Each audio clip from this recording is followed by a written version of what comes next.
ازيكم يا جماعه عاملين ايه؟ واهلا بيكم في فيديو جديد. انا رفعت حيدر طالب في طب الاسنان. فيديو النهارده هتكلم عن موضوع منتشر جدا ما بين كل الطلاب ومش بس طلاب طب الاسنان، وهي فكره الارهاق. كتير مننا بما فيهم انا واكيد انت مرينا بالموضوع ده قبل كده او يمكن نمر بيه.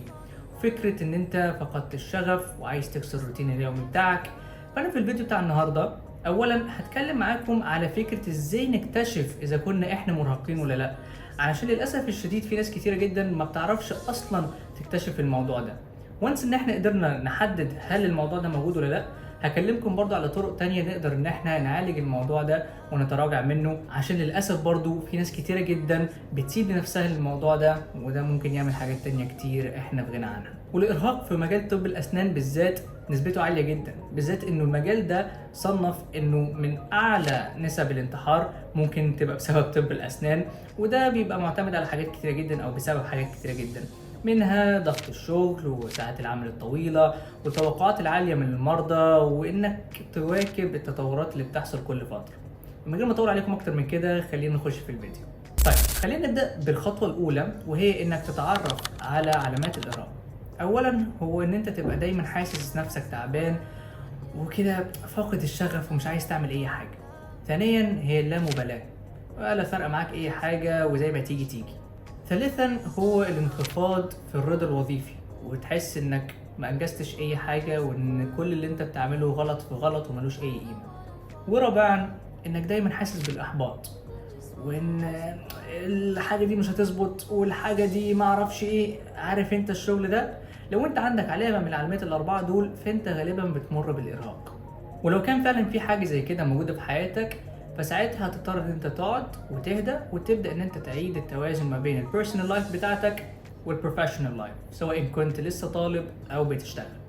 تاني حاجه ودي حاجه مهمه جدا ودي هتفيدك في حياتك كلها، وانك ترجع تفكر نفسك بسؤال واجابه مهمين جدا، وهو السؤال ليه؟ او اشمعنى؟ انا ليه اخترت طب الاسنان من الاول خالص؟ اشمعنى الكليه دي؟ ايه اللي خلاني اخش في المجال ده من الاول خالص؟ هل عشان عايز اساعد المرضى؟ ولا هل عشان عايز ابقى مختلف في مجالي واعمل فرق كبير؟ ولا انا مثلا غاوي ان انا احل المشاكل المعقده فانا عايز اخش المجال ده؟ ولا هل مثلا انا بحب الهاند براكتس والهاند ورك فانا دخلت عشان كده؟ كل واحد فينا اكيد ليه او اجابه ليه معينه هي دي اللي ادت ان هو يخش الكليه اللي هو عايزها. فدايما حاول تفكر نفسك بالسؤال ده وبالاجابه دي، واظن انه مهما كانت الاجابات مختلفه ما بيننا اكيد في حاجه مشتركه ما بيننا كلنا. وطبعا الاجابه دي انت مش شرط بس تفكر نفسك بيها وخلاص، لا انت ممكن تروح تتكلم مع حد او حتى تكتبها وتناقشها بينك وبين نفسك. يعني خد ودي مع حد كده، اكيد هتلاقي افكار جديده بتيجي في مخك، واكيد هتلاقي اللي قدامك عنده اللي يقدمه لك. جميل جدا، فكرت نفسك بالليه والاجابه بتاعتها وانا بعمل هنا ايه اصلا وانا ايه اللي دخلني كده. حلو قوي. تبدا بقى تنظم حياتك الشخصيه مبدئيا كده، ودي حاجه ما ينفعش تهملوها خالص، وهي الرياضه. اتمرن. لو انت مفيش تمرين معين بتحبه يا سيدي، اقل ما فيها لما تصحى كده ربع ساعه تلت ساعه تمرين. او مثلا ما بين لو انت بتشتغل مثلا وبتقابل عيانين كتير في اليوم، ممكن كل مثلا 4 5 patients تاخد لك بريك صغير كده تعمل فيه اي تمارين ستريتشات عشان ظهرك ركبك معرفش ايه. حاول دايما تبقى البلاد سيركيليشن بتاعتك شغاله، وده مهم جدا، ويا ريت ما تستهونوش بكده، بالذات ان احنا معروف علينا ودي يعني فكره ستيريوتيبيكال جدا، فكره انه دكتور السنان ومش دكتور السنان بس، هو الدكتور البشري والسنان الاتنين بيعجزوا بدري، وسوري يعني بس بيصلعوا بدري، ودكتور السنان بالاخص الغضروف بيجيله بدري بدري وبيعجزوا ومعرفش ايه. عارفين انتوا الشغل ده؟ فحاولوا ان انتوا تتفادوا الحاجات دي وان انتوا تكسروا الستيريوتايب ده بان انتوا تهتموا بصحتكم in terms of السبورتس. تمام. تاني حاجه هو اكلكم. في ناس كتيره جدا بتهمل اكلها. الفطار مهم جدا، الغداء مهم جدا، العشاء مهم جدا، وحتى لو بالانس دايت يبقى احسن واحسن. ثالثا هو نومك.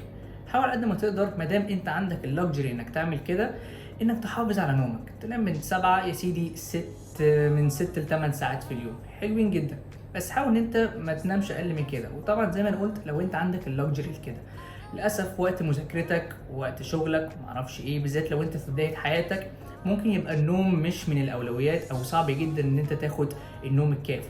بس لو انت تقدر تعمل كده، ولو انت التايم مانجمنت سكيلز بتاعتك يعني اوفر ذا روف، وانا هبقى اعمل فيديو ليه علاقه بالتايم مانجمنت او عملته زي ما قلت في فيديو قبل كده، انا لسه معرفش الترتيب هيبقى عامل ازاي، تقدروا ان انتوا تظبطوا الدنيا بحيث ان انتوا تبريورتايز النوم بتاعكم.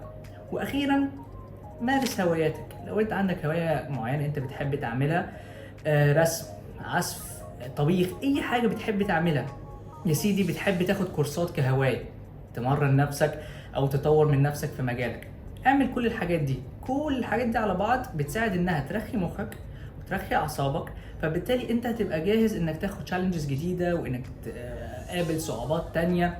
اخر كده الضغط بالنسبه لك هيبقى ايزي علشان انت كانك عملت ريفرش ومستعد انك تاخد let's say حمل جديد.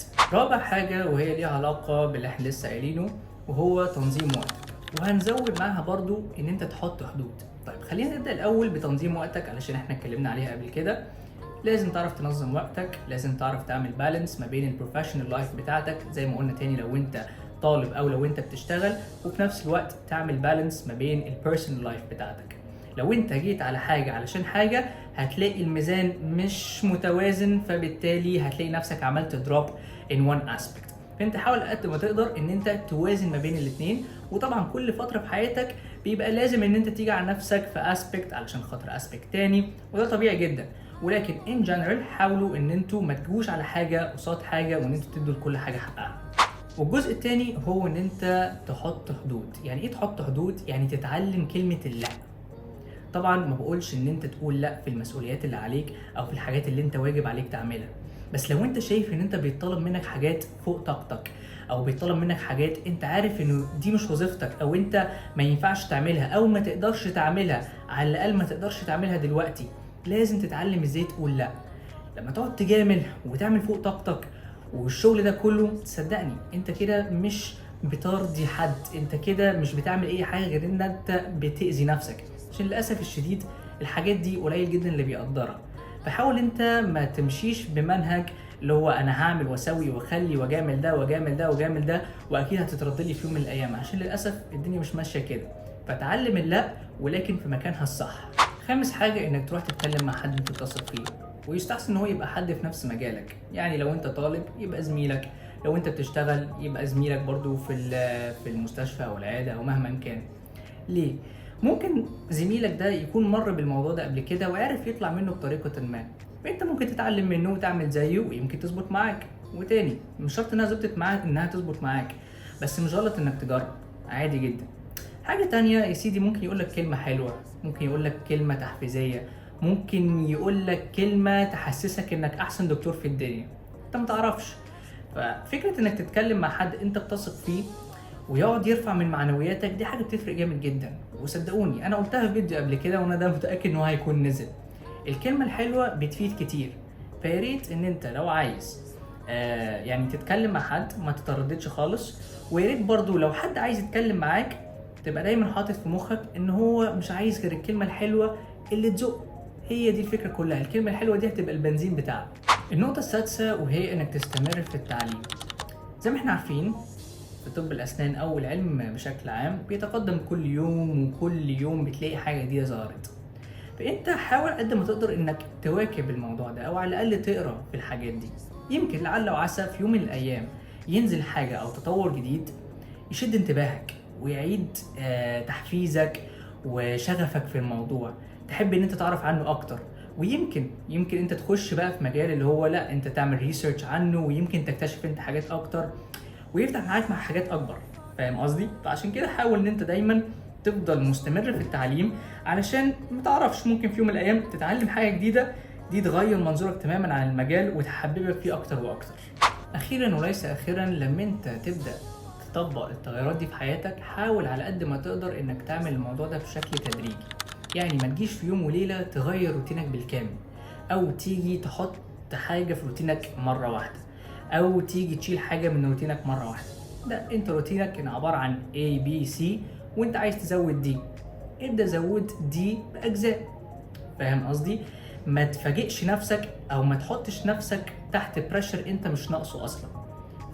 اي تغيرات انتوا عايزين تعملوها في حياتكم يا ريت تعملوها بشكل تدريجي، واحده واحده، وانتوا لسه بتجربوا، عشان انتوا ما تعرفوش. ما دام ما جربتوش يبقى انتوا مش عارفين هل ده هيظبط معاكم ولا لا. فبلاش تفورس ات انتو يور لايف، وبعدين في الاخر تلاقوا نفسكم انه لا الموضوع ده مش ظابط معايا، ويطلع في الاخر تضييع وقت. فواحده واحده كده على نفسكم، وانتوا لسه قدامكم وقت تجربوا، تغلطوا، تعيدوا، عادي جدا، كلنا بنمر بالكلام ده. وبس كده نبقى كده وصلنا لاخر الفيديو. وعايز اقول لكم ان الارهاق ده شيء يعني منتشر جدا، وكلنا بنعدي بيه عادي جدا، وكلنا في يوم وليله نبقى النهارده مبسوطين جدا وشغالين وبنذاكر ومفيش احلى من كده، تصحى تاني يوم الصبح انا زهقت، انا طهقت، انا مش طايق نفسي، انا مش طايق عيشتي، انا مش طايق الكليه. ده طبيعي جدا، بس اللي مش طبيعي والغلط ان انت تستسلم للموضوع ده. فيا ريت لو انت لقيت نفسك عندك علامه من علامات الارهاق اللي احنا قلناها في الاول، يا ريت تاخد الموضوع بجديه وتحاول تعمل فعلا تغيير في حياتك وما تستسلمش ليه. واكتبوا لي في الكومنتات لو انتوا شايفين ان انا فوتت حاجه او لو كان لازم ازود حاجه، ولو انتوا جربتوا الحاجات اللي انا قلتها دي يا ريت برضو تكتبوا لي في الكومنتس، واشوفكم في الفيديو اللي جاي. سلام.